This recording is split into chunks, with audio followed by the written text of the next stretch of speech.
जो ईमान मुझो आयो काग अदियूं जो ईमान मुझो मिठी बोली बोले जो अरमान मुझो आयो काग अदियूं आयो काग अदियूं थियो साई अटारी दिल्ली आयो काग कही खबरों क्या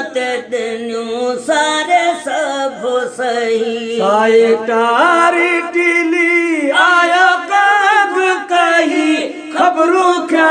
ते दिनों सारो सब सही पसी माम मुहबन पखी पण वेही पसी मामा मोहबन पखी पाण वेही सिंहड़ो थियो सो हैरान मुझो आयो काग अदियूं आयो काग अदियूं जो ईमान मुझो आयो काग अदियूं सरदू शौक पेही आयो पेश पखी उड़ियो वल्ल रमा करे लात लखी हो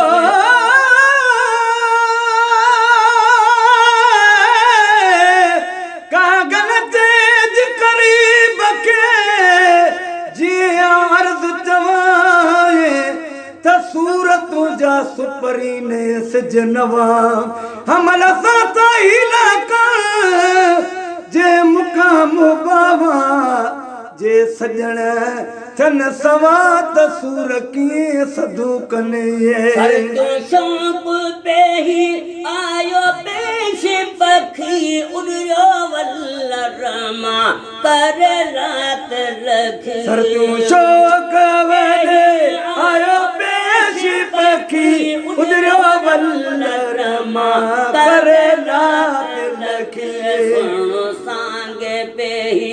आयो रमेद रखी सुनो सांगे पेही आयो रमेद रखी कपे कंधो करया सो कुर्बान मुझो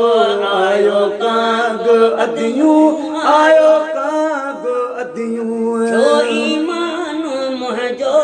आयो काग अदियूं जो ईमान मुझो मिठी बोली बोले जो अरमान मुझो आयो काग अदियूं आयो काग अदियूं सरदू शान वडे आयो उलही ओरे वडे अदब सां अचे हलंदो रे हो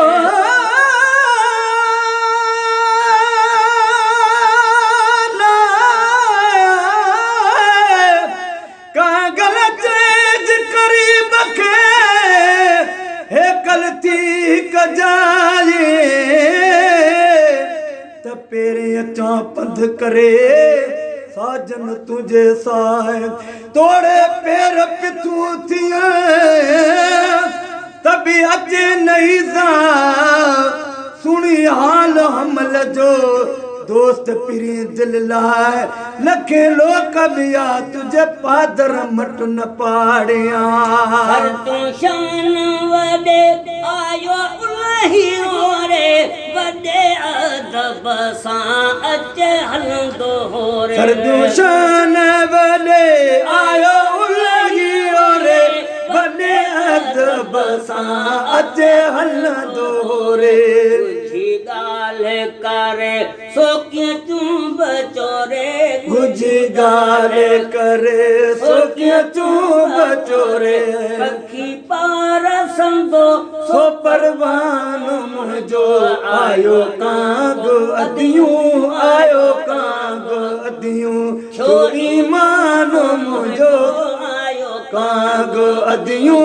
आयो काग अदियूं असवर आशिक जे काजा बोली बोले टिपियो डारिय मथे करे हशर होली असगर आशिक जे काजा बोली बोले पियो तारिय था करे हशर होले दियो गुटे का भरे काजा लाल लोली दियो गुट का भरे काजा लाल लोली सांझिया मुँह बोई दो सो मेहमान मुझो आयो काग अदियूं आयो काग अदियूं जो ईमान मुझो